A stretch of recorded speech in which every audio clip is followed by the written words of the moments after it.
Hi, I'm Simon Begg and welcome to the second part of the Dremel's mission to make. Today we'll be turning the bowl out of this piece of celery top pine here. So let's center it, cut it out, and then we can put it on the lathe and start working. To prepare the blank for the lathe, I need to find the center and drill the hole. So to do that, I'm going to start by marking corner to corner, and then I'll use the compass to mark the circle so I can cut it out for the bandsaw.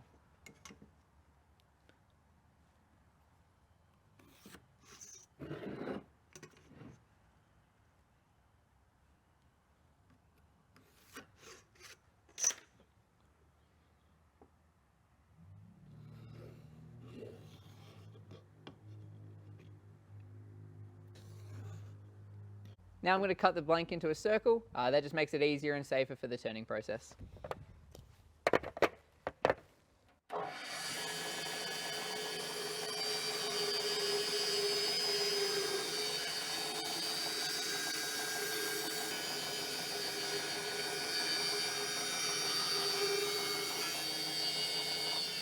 Now that I've got the blank cut round, I can drill the hole in the middle. So with the hole, I use an 8.5mm bit. That just matches the screw thread on the screw chuck quite nicely, and I've marked with tape to get my right depth so I'm not going too far into it. So using the hole from the compass that's already set, I can line it up quite easily. To mount the bowl blank on the lathe, what I'll be using is a Vic Mark chuck with the screw thread in there. And so that'll screw into the bowl blank and hold nice and tight. Just got to mount that on the lathe, and right at the end a quick little turn, and that locks it on. Then using the chuck key, I can put that in there. Now if I was to mount the bowl straight onto that, because of the small jaw diameter, when I'm working on the outside, you can tend to get a little bit of vibration just because it's an unsupported edge. So what I have here is a plywood disc with a recess there. So the chuck body is actually what sits up against there. So that way I've got a much larger diameter that's supporting the wood behind it. So that goes on over the top, and if I've got too much screw thread, I've got another 6mm spacer disc. So now that's ready for the bowl blank. Now the bowl blank's ready, the chuck's prepared, I can screw this onto the lathe. So just put it on a very low speed, hand over the top like that, then I can remove that one, and it spins on nicely. Then just to double check, I'll just crank it once by hand, that's locked on tight. I'm now going to mark out the foot size for the bottom of the bowl. That's going to be for the chuck jaws to hold onto it. So in compression, that's going to be 71mm as a total size closing. So I'm actually going to do it 2mm larger at 73. That's going to be a perfect circle so we won't get any marking on there. To do that, I've got my calipers. That's already set at 73mm. So I'm just going to size that up now. So I'm going to start further out, mark, and then come in, making sure the far side never actually touches the wood. I've now got my sizing right. This is running at about 1000 RPM, and so now I can introduce the tool into the timber. So I'm going to use a pull cut, so I'm just going to use my fingers to squeeze the tool along, and that'll start cutting it away.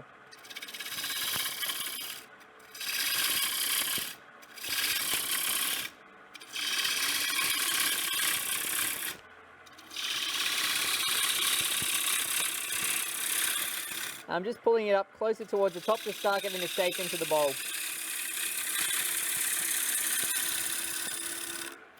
Now that I've done most of that, I can adjust the tool rest, bring it in a bit closer, and I'm going to start coming in a bit more towards the start of the foot. There's a bit of a peel cut there, and I can bring it around.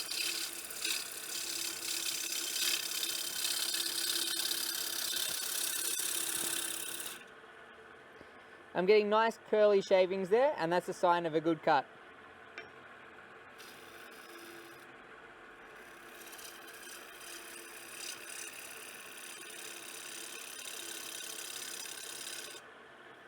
I've now got the shape pretty much there, and that just shows how quickly it can all come together. So now I want to work into that foot and square it off. I'll use my little detail gouge to come in and get a nice crisp edge.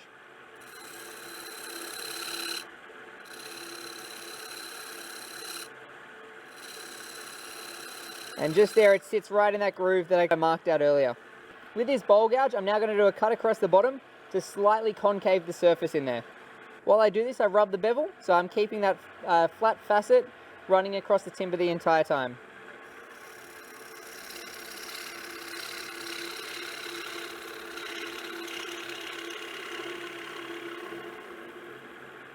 To shape most of that bowl, I was using a pull cut to remove the waste quickly. Now what I'm going to do is a shear cut, and that'll get me the best finish on the wood, which means less sanding. So to do that, I drop my tool handle down quite low, and I'll rub the bevel, and I'll make sure it's cutting just on that edge there on quite an angle, and then I'll get more of those spiral shavings.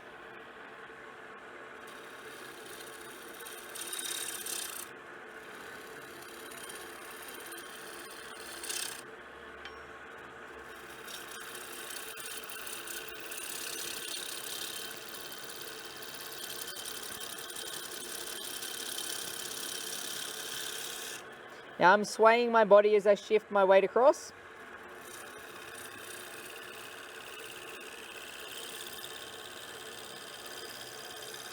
And that allows me to get in a comfortable position.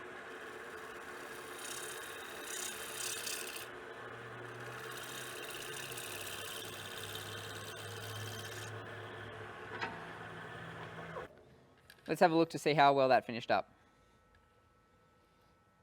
Perfect. The shaping of the outside's done, it's time to sand.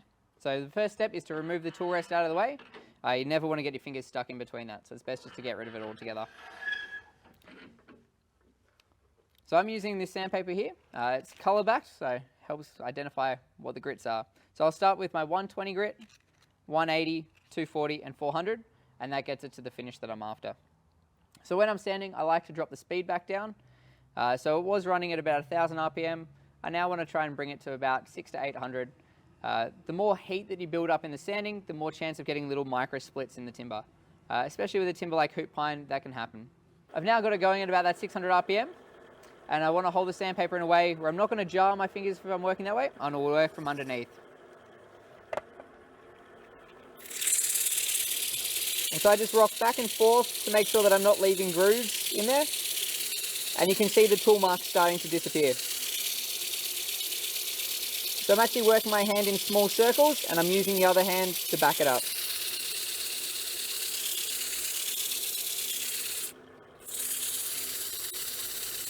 Getting right in there into that corner.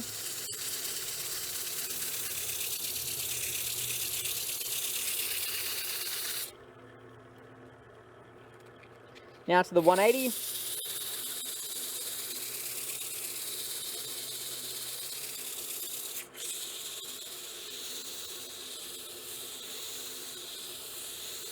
After sanding with my 180 grit, I always like to double check, see if there's any tear out or tool marks left. There's a little bit just around the middle there, so I'll quickly go back to the 120. And that's why I like to check it now. There's no point sanding to 400 if you've got to come back to this.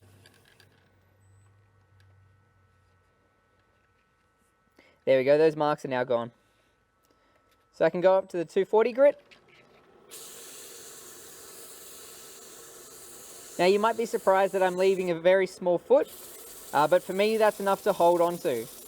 A lot of people, especially if you're starting out, you'd want a thicker foot, and then you can hold on to it with a bit more support. If you don't like the look of the foot there, you can then also leave it bigger, put a little mark in the center, and then use that to jam chuck it and remove that later.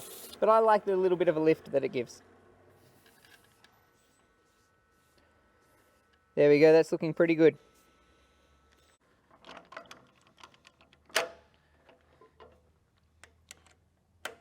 So before I measured the sizing, and I said this completely closed is 71 mil, so I wanted to leave it at 73.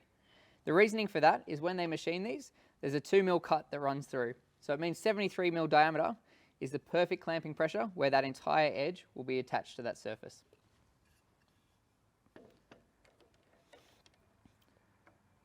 And that small foot, the light tighten, has that on very securely. Now I'm ready to start shaping the top.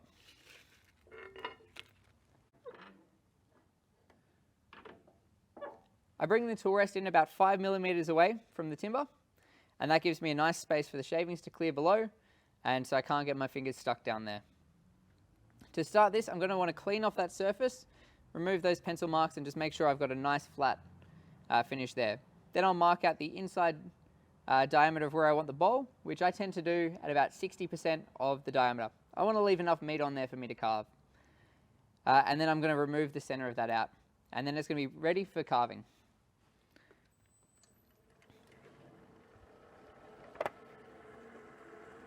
I'll bring the speed back up to 1000 RPM and do a nice clean cut across. So I'm going to use my finger as a guide across the tool rest, and that means I can get a nice flat surface. So just engaging the cut there, rubbing the bevel.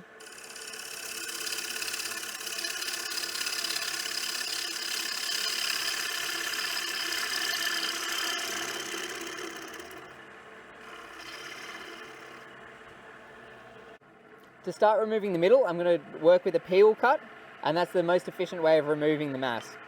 So I'll start here with the tool pretty closed. So by closed, I mean the flute is directly shut off there. I'll start by engaging the cut and open it up. Then I can work my way into the center hole.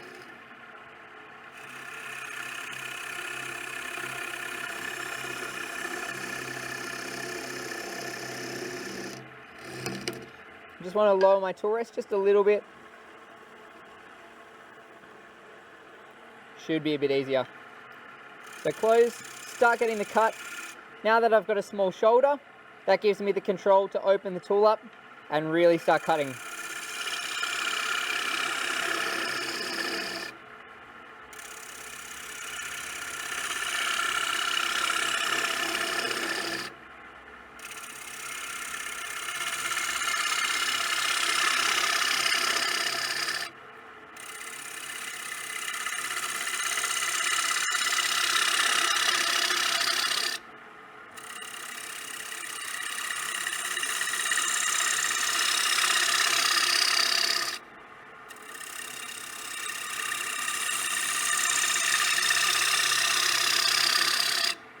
I'll come back to the middle and I'll start taking down the next layer. And those shoulders are already there for me to work.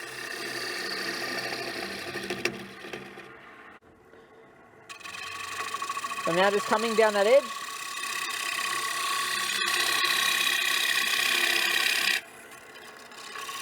I'll change the position of my body just to get in a more comfortable spot so I can sweep the tool around in one go.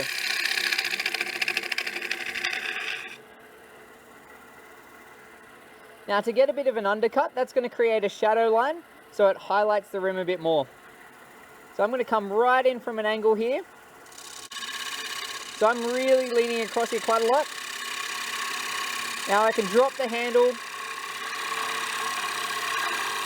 and start sweeping that all the way around.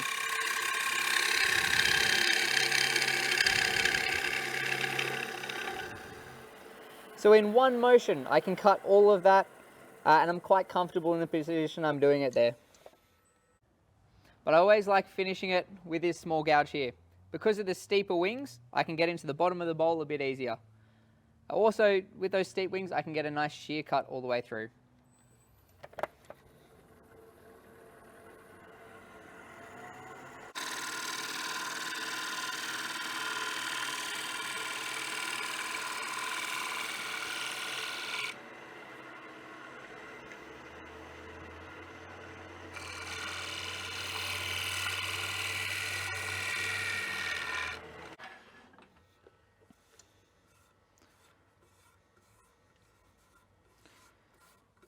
That's now ready for a light sand. So when I'm sanding, I won't actually touch that top face because all of that will be sanded or removed in the carving phase. So I'm just here to clean up the middle. So I drop the speed back down to 600 RPM, so it's not going too fast. And now I can reach in with the sandpaper. As this is spinning around that way, the safest spot for me to work is that bottom section down through there.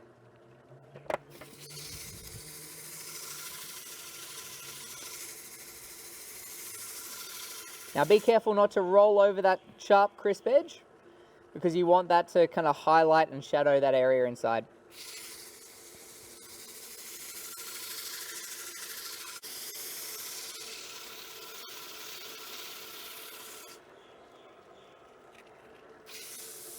Now I'm going to the 240. And this will just remove some of the sanding marks from the higher grits.